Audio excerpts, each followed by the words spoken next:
Welcome, everybody, to Infinite Nutrition, podcast number 2. Today, we've got Amber Ferreira, who's an Ironman champion and been with the Infinite for a long, long time. And we've never spoken before, but I've been really looking forward to this conversation.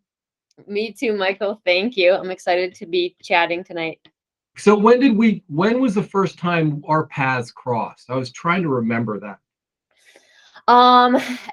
So I in 2014 I was on the Maverick multisport, and I think that's how I got that hooked up with you guys. And that was so that was 8 years ago that I've been using Infinit, which has been like a total game changer for me. Oh, awesome. Yeah, I still have the picture over there, believe it or not, of that group. Because so we met down in Louisville that one trip. Yep. Yeah. Awesome. So tell us a little bit about your background, and I'd love to hear about kind of where you grew up and sort of the granular stuff that people don't necessarily know about you. So I grew up playing soccer, and then I always tell a story. I was like a super shy kid, and joining the cross country team just gave me sort of this confidence, and I'm like, oh, where is this coming from? So that sort of was a great feeling to have, and I liked like the individual sport a little bit more than kind of the team sport where you're having to like rely on people chasing the ball. And so I felt like individual sport for me was a way to like push myself and push my own individual boundaries. Mm-hmm. And then I went to Northeastern, ran for them, and my first job was in New Hampshire. That's how I relocated to New Hampshire, and I just didn't have enough money to buy a car, so I would bike to work. So I was a runner, picked up the biking, and then was like, oh, look, triathlon looks pretty fun. Just need to work on that swim portion. Yeah. Did you have any swimming background at all? I did. Yeah, I did have a little bit. I swim in high school, but yeah, it's a hard sport. Like if you didn't grow up as a swimmer, as a young swimmer, there's just it's just really technique based. So that's always a work in progress. Yeah, I know my story a little bit is that I never swam a lap until I was 32 or 33 years old. I was on the diving team. So us divers just would like to hang out and kind of like do whatever. Diving takes a ton of talent though, and body awareness in the air. Yeah, I was not very good. I can't take too much credit for my diving career. This was much more social than it was everything else. But so I never swam a lap before, and it's a really true thing is that if you didn't grow up, and you, at least to your credit, you had some feeling of what water feels like in your high school career, but when you jump in as a midlife person, it's very challenging for athletes. I know. Yeah, but I think like that's one of the reasons like people keep gravitating towards triathlon and multisport, because it is actually kind of fun to always have something to work on. Yeah, in a way. Yeah. Yeah, it is. So when did you find out you were good? I mean, what was your running career like? I mean, were you like a good high school? Good high school. Career was pretty good, and I set like at Northeastern, I set some school records, and I was the New England champion in the 10K, and then but I was like chronically injured. So triathlon, I've been super lucky. So this is my 12th year racing pro, and I've had like one low calf thing, one hamstring thing. I've been like really lucky with injuries, and I think it is because of knock on wood, I know. I think it is because of the multi-sport and how strong you get, and you're not just pounding that pavement. So what is a typical kind of training week looking for? I know you've got Ironman Wisconsin, and then you've got all your focus and mojo heading towards that, but what leading up into this is obviously an A race for you. What has your training volumes been looking like?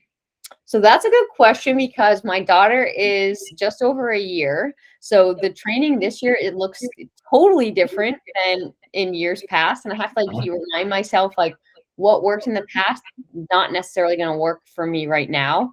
Right. So I have been super consistent, and this was like same when I was pregnant too. Like I didn't do anything like magical. I didn't do these like huge volume weeks, but I was just like grinding it out like each day doing something. Like if once once I couldn't really run anymore, I still got out there and walked. And so that was similar to this sort of build towards Wisconsin, where I'm definitely on the lower volume side. I mean, I'm hitting like training wise, I'm hitting kind of like the lower end of that critical training load, but definitely in the lower volume. So it should be interesting. I mean, it's actually, so Wisconsin, the background is this was my very first Ironman of my whole life. So it's going to be really fun to go back there and just experience it 13 years later. Like, hopefully I don't make all the same mistakes. But I'm in a different place in my life. You know, I have 13 years of experience. But just, you know, giving birth a year ago, that obviously that changes things. So in all honesty, I'm excited. It's almost like a clean slate. Whatever happens, it's going to be kind of fun to like experience it again, like with 13 years under my belt, and be like, oh yeah, I remember this, I remember that. I will say that the in 2009 when I raced, I literally, my nutrition was awful. I didn't know what I was doing. I think I had like water and like one goo. So like I was just talking to Ryan, and I'm like, well, at least I'm gonna nail the nutrition part. That is so funny. Now, I've always heard that after you've given birth, that there's this super mom strength that comes. So maybe your lack of training and volume and your mom strength are going to compensate for this like great event that you're going to have this weekend. Yeah, maybe. And like, it's not like I've done like, you know, I've put in the work, but I just like with Charlie too, I wanted to minimize like being away from her, you know? So like, for instance, if I was supposed to start my bike ride, it was 3-hour bike ride at 6 a.m. and I started at 6:10, like all of a sudden that bike ride turned into 2 hours and 50 minutes, you know, and just trying to be creative. Like I did all of my runs with her in the stroller. So. Wow. That's awesome. Yeah. That's totally. So are you doing your riding inside? I'm doing my riding outside because all my riding is outside. So all my running was with her in the stroller outside. Yep. So you're just lucky that you can ride outside. It's I mean, it's really nice. So what's the terrain like out there? Are you on the dirt, or are you riding mostly on roads? Mostly, I definitely try to mix it up, but I've just been on the roads right now. It's just a little bit more efficient, and we have some really punchy riding around here. So really hilly, rolly. I think it's good because the Wisconsin course is rolly and pretty hilly. So yeah, my buddy Josh Testato just moved out to New Hampshire, so he's been nice. a Colorado guy forever. Now he's out there, and I'm just like, East Coast, it's just so different. I grew up in Connecticut, so I love the East Coast. I went to prep school, you know, the whole route. And I love the East Coast. So it's, you know, this rooty dirt, you know, sticky, wet. It's great. I love it.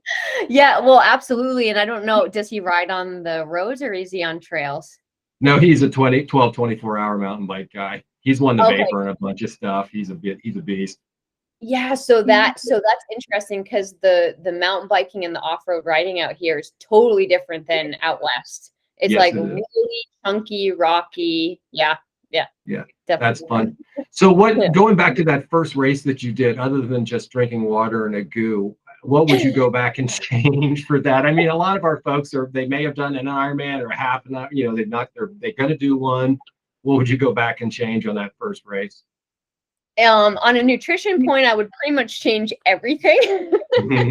So what I'm going to do this time around is like, I always pre-hydrate with a bottle of Infinit, like in the morning. And then I'm going to start with 3 bottles of, the specific like custom mix that I make that has, I know I need like a good amount of sodium. So I think it has just under 500 milligrams of sodium per bottle. And then I'll actually pack 3 or 4. I haven't decided yet. It might be 4 bottles in this special needs bag. So I'll have 7 bottles of Infinit, which which is 7 times 500 is a lot of. I can't do the math right now, but a lot of. Yeah, no, yeah. Pressure, a lot. Pressure. Math pressure. It's a lot of sodium, so it's 3,500 milligrams more than I had in the first one.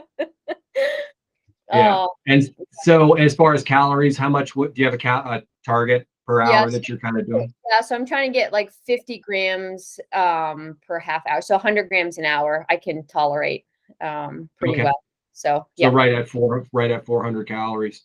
Yep. Yep. Yep. So So did you have a consult? What was the process of actually setting up your custom mix?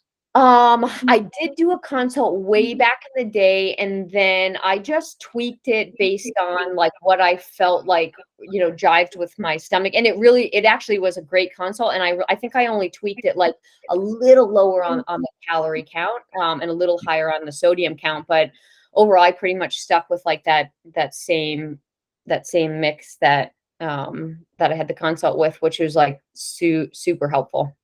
That's awesome. So yeah, I mean, a lot of people, it's pretty original that they don't change it a whole lot. I like switching up flavors. That's always good for me because then I don't get so bored of stuff.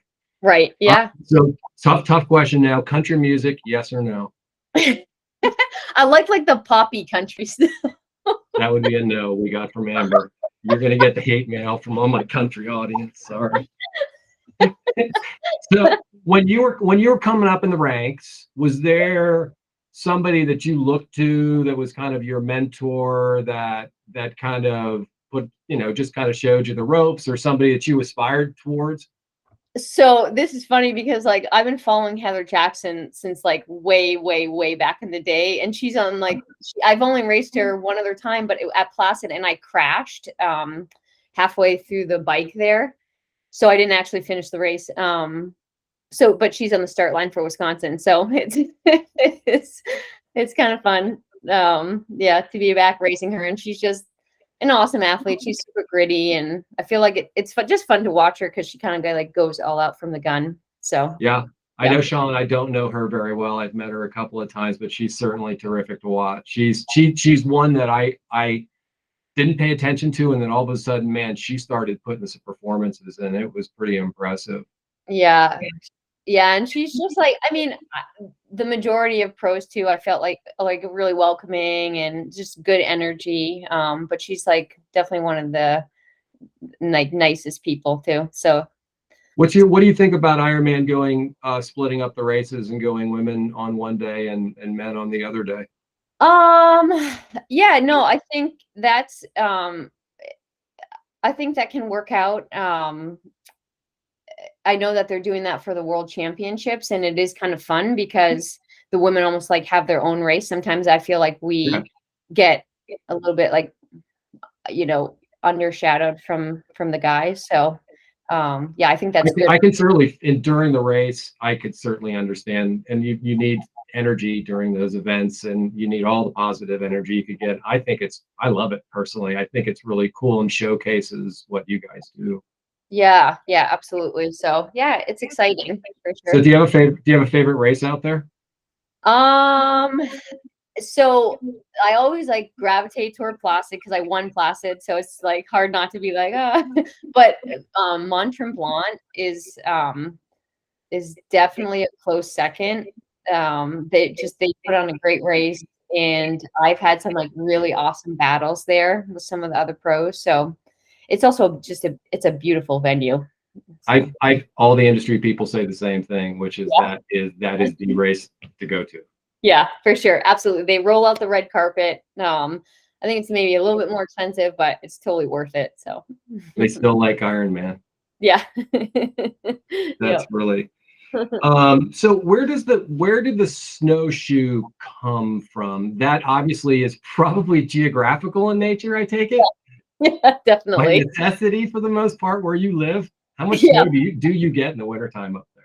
Well, it's really sad because like the last couple winters, our winters have been like, oh man, not good. We'll get a snowfall, and then it'll get too warm and it'll rain, it'll all turn to ice. So we really haven't had like the best snowshoe seasons as of late, but it started, I feel like I saw a flyer in a YMCA, and my first race I ran on those like humongous tubs, like hiking snowshoes, and I was like, what is this sport? But but then I got a pair of the Dion, which are like the light carbon fiber snowshoe racing. You went all high tech on it, as opposed to like the old tennis, look like tennis rackets. Exactly. And so it's just been really fun like winter challenge, and I would say like it's a little bit more like the trail running community, where it's relaxed, and we have a world champ or a world championship and a national championship, but it's just more of like a fun cross training way to keep the winters fun. Yeah, it is really. I mean, that culture is awesome. There's probably a lot more chocolate milk than there is Infinit, or hot chocolate there is Infinit at that. With Kahlua, I'm assuming is going to be involved at some point. Yeah, exactly. That's super cool. So, you've got Wisconsin coming up. What's your week going to look like leading up kind of in that, especially since you've got child in tow, you've got logistics and all that fun stuff?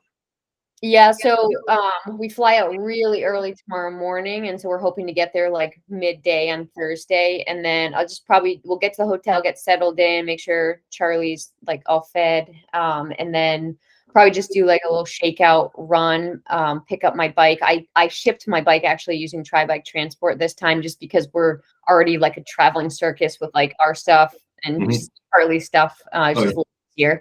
And so I'll do a little spin out, and then we have to have like the pro meeting is on Friday, midday. So, and everything gets checked in on Friday, which ends up being pretty nice, because then it's like Saturday, you just sort of chill out. I usually have pretty big breakfast on Saturday, more of like a ritual, and then just sort of feed up until the race. Yeah. Yeah. That's awesome. Any race plans as far as swim hard, bike hard, run hard? Where do you want to be at the swim? I need to swim. Where do you? Because that's a tough bike course. That's a hard. That's a lot of ups and downs.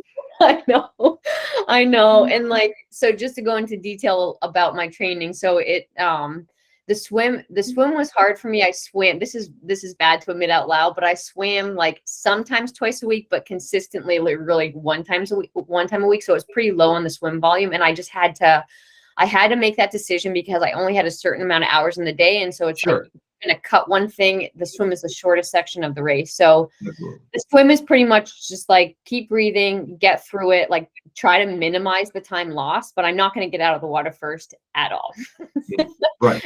And I do feel pretty strong on the bike. The farthest I biked, I did a good amount of 80-mile rides, and then I did 3 over 95-mile rides, and I felt like that was totally fine. I almost felt like for another Ironman build, I might keep it on the lower volume side, because I felt like I was absorbing the training,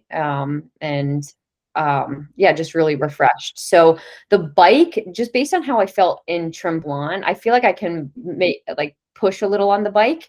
And then we'll see what happens on the run. My longest run has been 17 miles. I did like a split run, 10 in the morning and 10 at night, that equaled 20. But again, that's been on like the lower volume side, which I'm saying that out loud, but it might not be a bad thing. Like, I feel really excited to race, and I feel really energized, which can be way better than going in a little bit tired. So it's definitely like nutrition in an Ironman bike is huge. You're prepping for the run and fueling for the run. So just going to make sure like I stay within myself and try again those 7 bottles of Infinit, which I think I can do. Yeah, but you've got so many variables going on, personal life and everything like that. But it seems like there's a lot of real positive things that potentially could come together for you over the weekend, right? But you don't know. Because it's just, you had a baby a year ago. It's like, I have no idea what's going to happen. Yeah, that's what I found. Like, I know I was talking to Ryan and at Tremblant too. I was just like super excited to race. And I'm like, well, I just missed it so much. I missed the community. I missed towing the line, and like, no pressure. Just, we do this for fun anyway, right? Like, it's supposed to be a little bit fun. Yeah, it's supposed to be, theoretically. I mean, at mile 80, and then at mile 80, I'm probably gonna be thinking a little differently, but well, there's limits as far as how much fun you can have. It's the old story of the guy that's hitting himself in the head with a hammer, and he's like, why are you doing that? Because it feels really good when I stop. So like, that's pretty much Ironman in a nutshell right there. Exactly. It's like the pizza tastes so delicious when you finish the race. It does too. So you did what? How did you do in at Mont Tremblant? And that was that was the half. I got second there, so that's where. Yeah, that's awesome. Thank you. That's really exciting going into this weekend though, right? It'll be fun. And I actually like haven't done a full Ironman since 2017 just because I was doing more of the half. So yeah, it's just like I said, like kind of clean slate, just have fun, and Charlie's Nice. along. So That's good. Well, yeah. and how's the coaching business? How's the coaching business going for you? It's great. Yeah, it's so awesome. Like I was nervous with COVID, but I think like a lot of coaching businesses, it's almost like it sort of took off then because people wanted a group and they wanted, to still do stuff even though there wasn't any races. And we had an awesome turnout at Placid this year. I was there supporting. And then we have right now we have 19 athletes racing Placid for 2023, which is super fun. Yeah, it was fun. I went to Lake Placid, the expo. Oh yeah. I've been there since I think it's probably 2014. And Lake Placid was the very first expo we did in 2004 with Infinit. So I had a lot of really good. I raced it. I think I did that 5 times, but that was like in the 19, not this century. I haven't done much racing this century, but I love Lake Placid. I like the town. I like the food. I like everything about that. Oh, that's awesome. Yeah. Oh man, it definitely is one of the best ones on the circuit for sure. Nice. So what's coming up in the future for Amber? If you give yours, where are you going to be 3 years from now? Where are you going to be 5 years from now?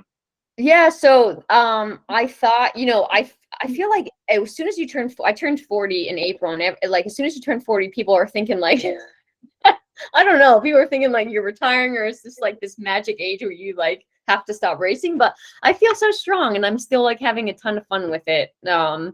So Ryan and I were saying like it would be nice to go back to Kona again, but I would have to win Wisconsin. I think I'm gonna go back and race Placid next year, and just keep going. And like my body's holding up pretty well, so knock on wood. And it's also you're gonna get that mommy strength, and it's gonna happen. I can feel it. Yeah, and it's too fun. Like the community's too fun, and I love racing. I can't imagine just like stopping. So hopefully I'm racing in some aspect 5 years from now, 10 years from now. Nice. You're going to be that mom that's coaching her kid soccer on the sidelines on your bike trainer. I can feel that happening sometimes. Yeah. Well, thanks. It was really good catching up with you. We've been working together a long time, and we're all really wishing you positive vibrations for this weekend, and we're all going to be rooting for you. Thank you. And yes, thanks so much for the dedication to the sport and an awesome product. It really, like, for sure has been a game changer. So thank you. Awesome. Thank you, Amber. Nice talking to you. Talking to you. Bye, Michael. Bye.